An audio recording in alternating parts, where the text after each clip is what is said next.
Hello, and welcome to the Zandra the Witch podcast, Cozy Edition, Episode 2.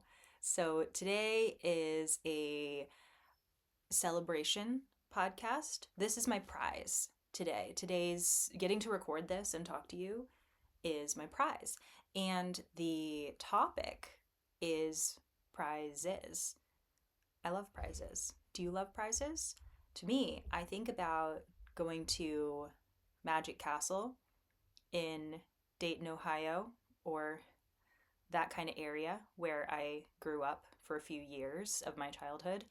I would go to this arcade. Is like a Chuck E. Cheese, but it's its own entity, and it's castle themed. It's still there. It's still there. I looked it up and I found a promotional video for it on YouTube a few months ago. So that warmed my heart. It's just how I remember. But you play these games and you get tickets and then you can get prizes. And isn't that fun?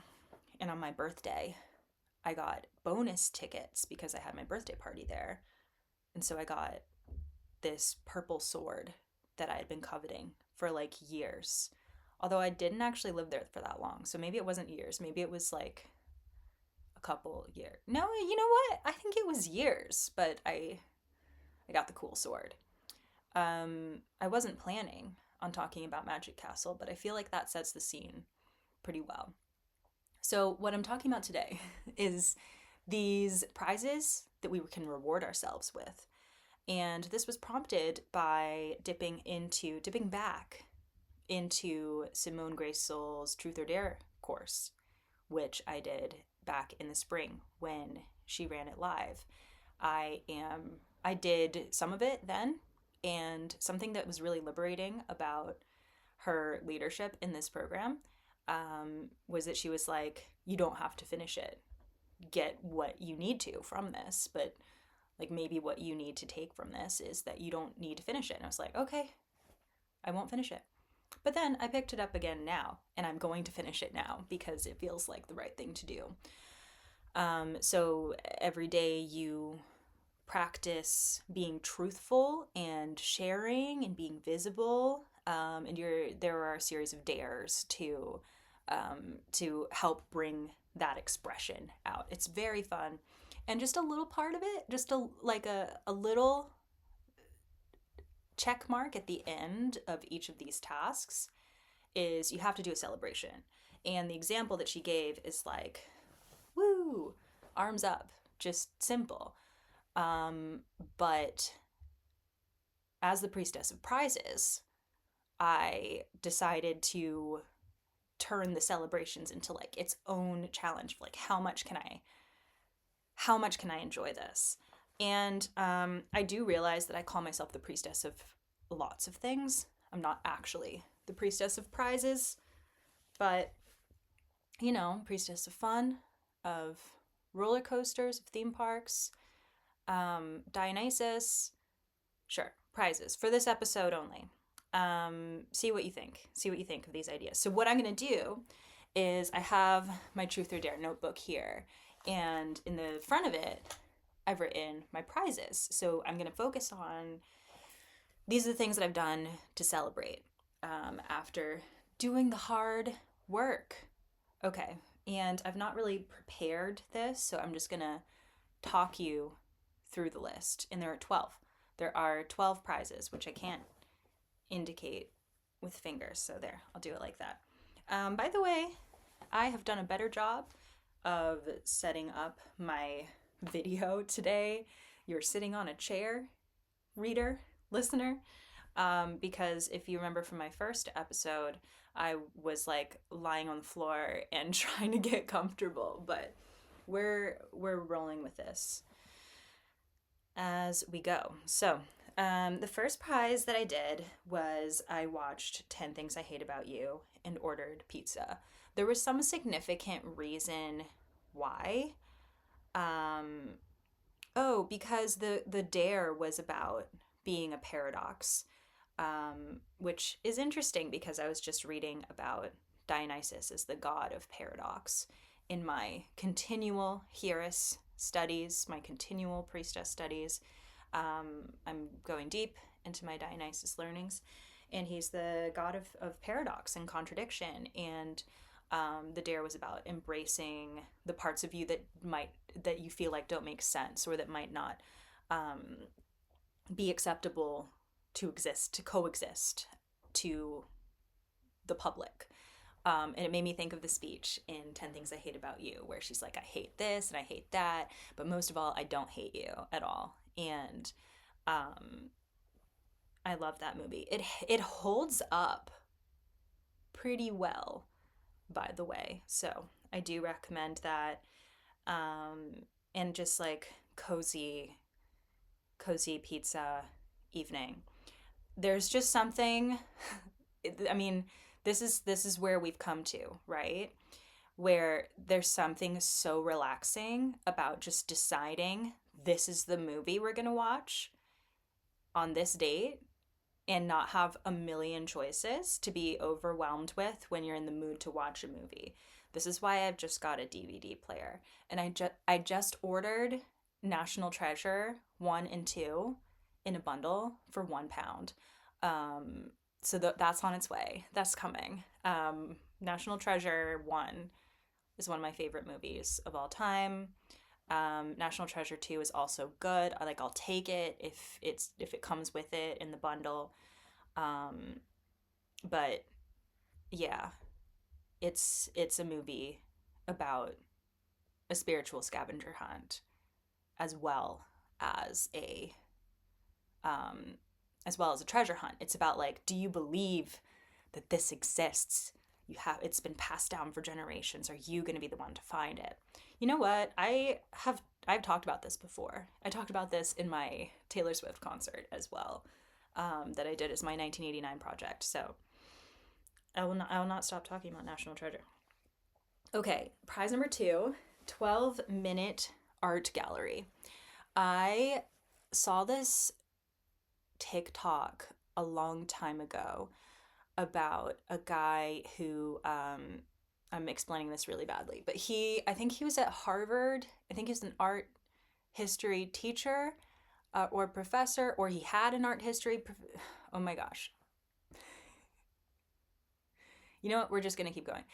Anyway, this guy on TikTok said to sit in front of a painting for 12 minutes and don't do anything. Just look at it. And this is an art history assignment from somebody. Maybe it was him, maybe it wasn't. But he was talking about like the benefits of that, and most of all, it made me think about how I go through art galleries and I'll just like take a quick glance at a painting, and how fortunate I am to live in Edinburgh, where we have access to the national galleries, several national galleries, several wonderful art galleries for free. And I'm just walking across town, walking past these, and I don't go in because I'm like, it's huge. I don't even know how to navigate it. I'll go like with a friend for a specific exhibition, and then there's a container to it. But for my prize, I was doing some work at the library on the hill. And then on the way home, I stopped by the National Gallery and I looked at my favorite painting, put on a timer on my watch for 12 minutes, and I just stood there. And the hardest thing about this actually was the social anxiety of like, I'm just standing here and people are like walking all over, most people are going through an art gallery the way that I just described, of like, you just walk up, take a look for a couple seconds, maybe a minute, and then you move on. And I'm just like holding my ground, and it was beautiful. It was really fun, and I should do that again. Prize number 3 was butterfly stickers. So I just wanted some stickers. Good old-fashioned stickers. This is a good prize. This is a classic prize. So I went to the post office, where I know they have a good sticker stand, and I picked out ones with sparkly butterflies and moths on it, because I host a moon circle every month here in Edinburgh, and we had one where the theme of butterflies and moths had come up, and so that one caught my attention. And at the next moon circle, I gave out some stickers. It was like, hey, remember this? My next prize was to color my planner red. I do have it here because this is last year's lunar logbook. This is my moon planner for creating the magical story that you wish to live along with the phases of the moon. The question is, am I going to be able to find the red spread? So first of all, I'll show you what the blank one looks like. So every week, your lunar logbook looks like this. And as you can see, it's kind of like a coloring book as well as a productivity tool. And so I have a much better week when I take the time to decorate it.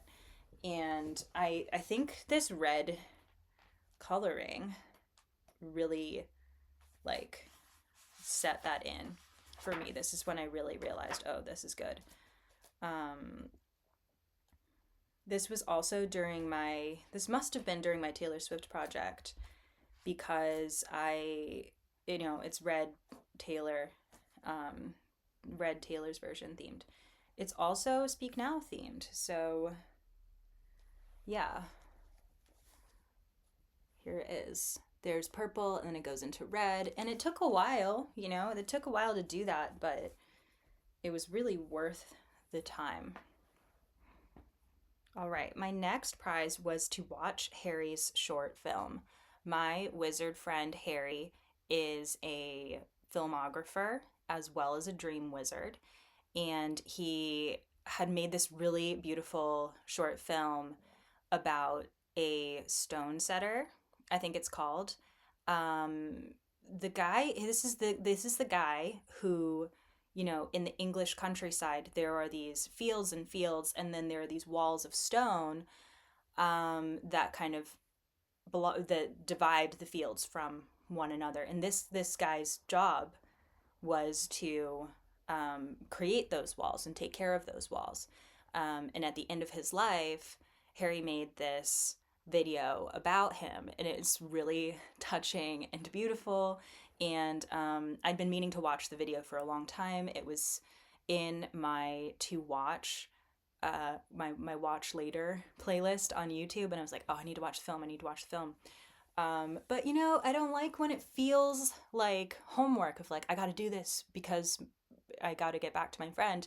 It's like, I really want to watch it and enjoy it as well. And so making it a prize helped to set that scene appropriately. And then I was able to really enjoy it. You know what I mean? How just the framing of something of like, this is a task versus this is a prize.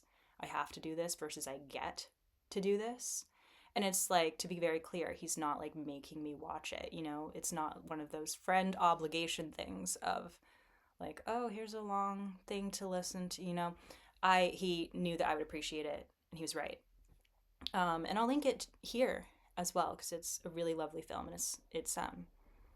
it's a great prize idea if you're looking for a prize as well. By the way, I'm gonna do like a psychology interlude here because I grew up in going to the self-help section of Borders books as my dirty little secret fun thing to do. I don't know why this felt so scandalous, but it felt like those books were for adults and I was a teenager, but I love the self-help section. R.I.P. Borders books. Oh, I still love the self-help section, especially at airports. I like to go to the like business bro section of like self-improvement. I'm a Capricorn moon. I'm a Capricorn stellium. So, sometimes I just have to be in that world. But, I balance it out. That's what's important. But anyway, this is a great example of balancing it out because have you read The Happiness Project by Gretchen Rubin? It is a classic. It was like my core text as a teenager. And something that I learned from The Happiness Project is that rewards psychologically don't work because you don't learn the intrinsic value of the habit that you are forming. And so if you get a cookie every time you do the habit, you're doing the habit for the cookie and not because the habit is intrinsically rewarding. And so it's important to not make the prizes contingent on whether you did it or not. So I just want to include that kind of strategic angle of this so that you understand how the brain responds um, to that dog training psychology. But this feels different because it's like a commitment that I've chosen to do, and the prize is not because I've done it, but it's like a celebration of doing it, so that what is wrapped into the experience of doing something difficult is also something pleasurable. We're back to Dionysus, the god of paradox, pleasure, and pain together. And to tie those actions together more deeply, rather than this separation of, if I do this, then I get to numb out and do that. This is like bringing the two together more fully. But as Gretchen Rubin suggests, as a counter to that psychology that rewards don't work, is that what does work is to treat yourself regularly and unconditionally. So separate from doing this prize thing as well. And okay, so also the prizes aren't contingent on well, this is how hard it was, so this is how big the prize is going to be. It has to match that. It's no, the prizes are kind of themed to the topic rather than the difficulty, but also what I feel like doing in the moment. Where was I? I went on a tangent. But yeah, treat yourself regularly for no reason at all, so that you know that you deserve treats. And one of the ways that I do that is I go on an artist date every week. And that is part of that is work as well, by the way. And here is further paradox of fun, is that fun is not entirely pleasurable. There are aspects of fun that are challenging. Like if you want to go do a fun thing in a place that you've never been before, you have to navigate to go there. You have to figure out how to get there. You might have to navigate a ticket buying system, and that's not fun. So, and then of course, as I've gotten into before, sometimes your fun gets eroded by evil transphobia and stuff. We'll talk about that. We can talk about that another time. But yeah, so my next prize, let's see, which one? 1, 2, 3, 4, 5, 6. Prize number 6 was to watch Happy Dan Boy in my pajamas and learn the dance. So this is probably my song of the year. Did you know that in the Sanrio universe, which if you don't know what Sanrio is, you should find out. It's Hello Kitty, except more. There are hundreds of these guys. And 6 of them formed a boy band in the Sanrio universe. They formed a boy band during the pandemic to raise spirits. And the band is called Happy Dan Boy. And they have a song called Happy Dan Boy as well, which is extremely joyous and just the best song ever. And they do a little dance. These are cartoon characters, by the way. However, you can watch live versions of it as well, where they have they show up in person, kind of like at Disney World, the characters. And they do elaborate dances and raps and vocal solos. It's so good. It does not have to be this good. But it is. And so I just My prize was to get into my pajamas and watch this video, which I'd seen before, but there was a period of my life where I was watching this like every day as a ritual. And I recommend that ritual. I recommend all of these things. My seventh prize was to write down Hamlet's speech. So, one of the things that I wanted to do this year was memorize a poem. And this is kind of a poem. It is poetry. I wrote down the to be or not to be speech in my journal and memorized it. I've been memorizing it a little bits by bit every day for a while. I'm almost done. But my prize was to like get that project going because I really just wanted to be Hamlet. Well, no, I don't want to be Hamlet, but for a moment, for just a little bit of each day, I don't want to be like permanently Hamlet. But it's nice to have the option to be Hamlet sometimes, you know? So number 8 was we're getting into the present day. So these were months and months ago, and now this is when I've picked it up again. It was star sticker in planner. So I was doing one of the bold actions, one of the dares was a 3-part dare. And so I wanted to have 3 little prizes, and it was very simple. I just get a sticker.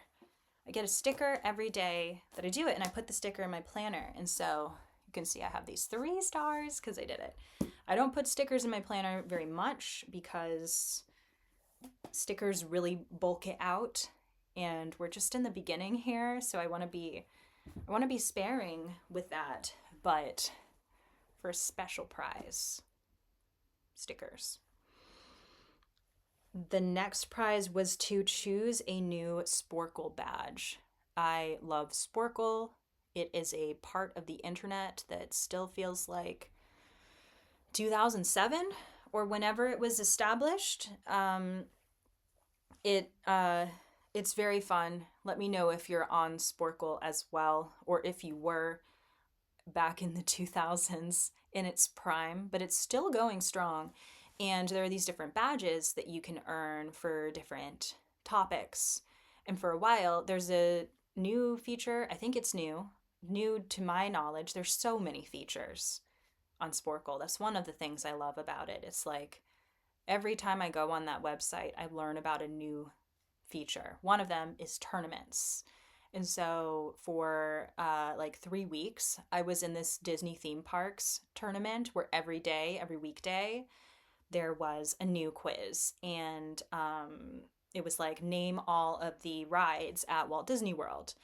And that was the first one. And I did surprisingly well out of 133 contestants. I was like, people know their Disney parks. I know my Disney parks, but not like know my Disney parks. So I did really well without too much studying, too much revision on the first quiz. And then I was like, I want to place in the top 10. I want to finish in the top 10. And I finished number 7. It was huge. It was a huge part. It was a highlight of, I was going to say my life. That's a little much. That's a little overstating it, but recency bias. It's been really fun, and I felt the absence of it when it ended.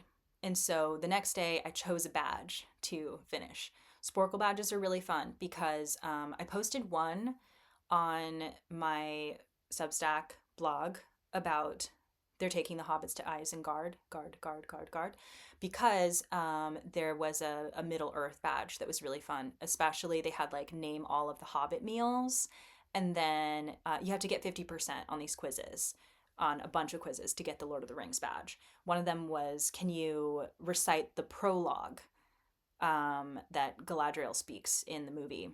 And you type in like the, and then a bunch of thes appear, and you can kind of study it and figure it out. And I like it.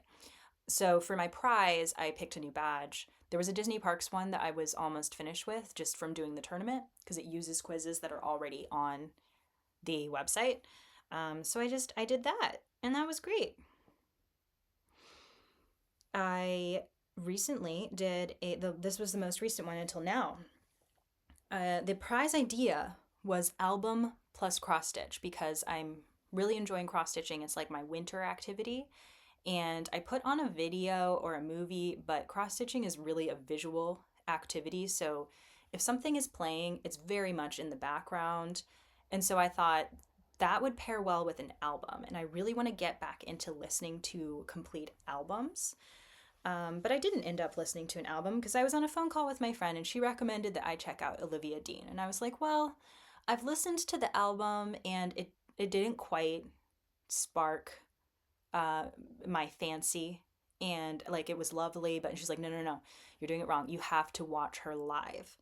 And I realize this is contradictory to what I was saying about like cross stitching is visual, but this was a good meeting it in the middle point where I basically listened to all of her live performances now and enjoyed her live presence of just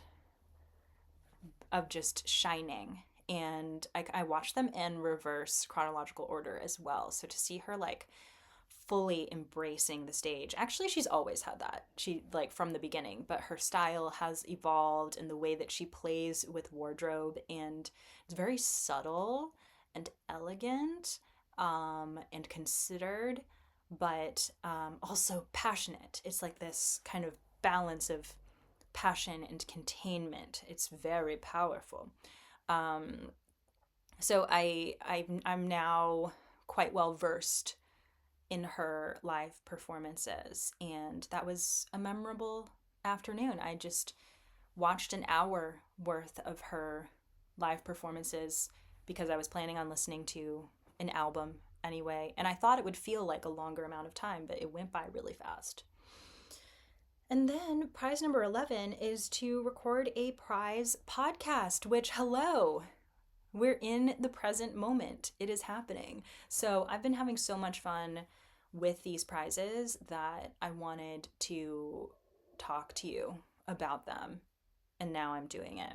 So thank you for being part of my prize. There's one bonus prize, and that is number 12, which is to cheers at writer's drinks.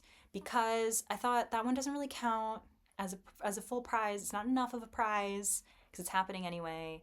I meet my friend for writer's drinks, in which we romanticize our lives as writers, and we remember that this is like part of the dream of being a writer is for those moments of like meeting up in a fancy cocktail bar or a lovely cafe and just swanning about and being writers together. That's why I'm wearing my fancy shirt because I'm going to that. And the plan is apple, hot mold apple. In the US, I would call this apple cider, but I think they call it something different here. It's non-alcoholic. It's a perfect afternoon winter beverage any time of day, really. But I'm looking forward to that. And I will propose a toast to my dare today specifically. And let me tell you about the dare actually, because I am really, really happy with this one.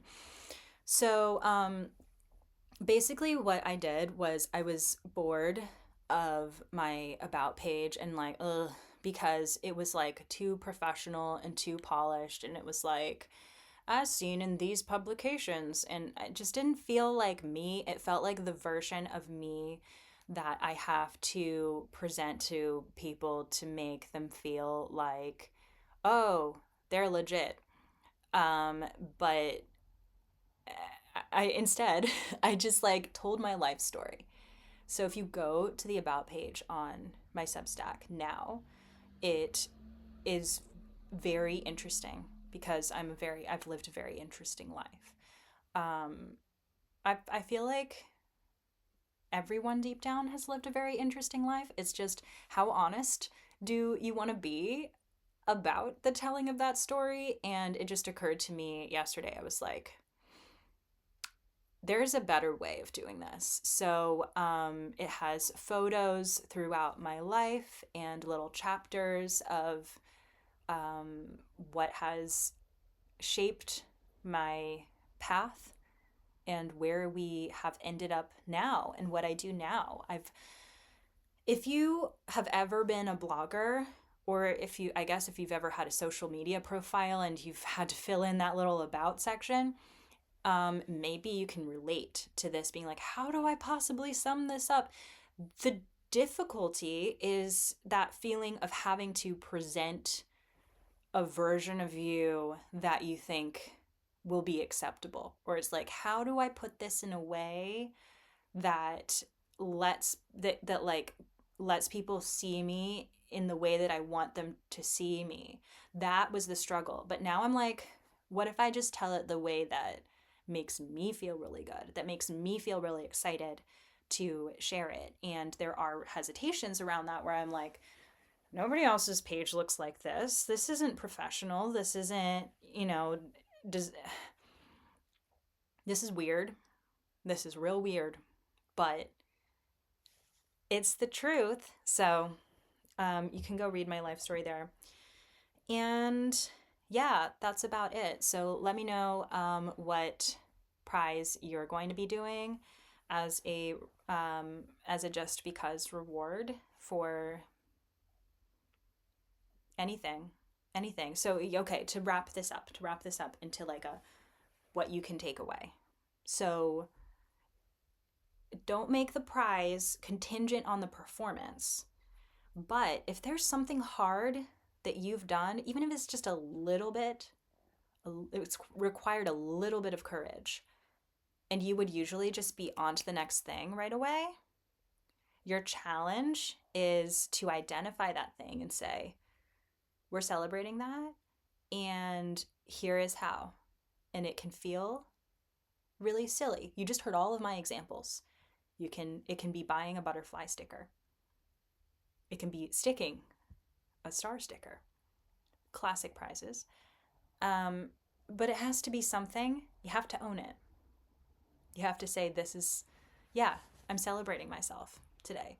My partner was celebrating doing some hard work by looking at his Pinterest page. This is a Pinterest page that I've made with pictures that remind me of him. And they're like just really lovely things. And he said, this is what I want to do for my prize. And I was like, that was a perfect prize. So there's a bonus example. Now you have 13. Okay. Well, thanks for hanging out with me. And leave me a comment and let me know how this lands, what you're taking away from it. And I will see you next time. Goodbye.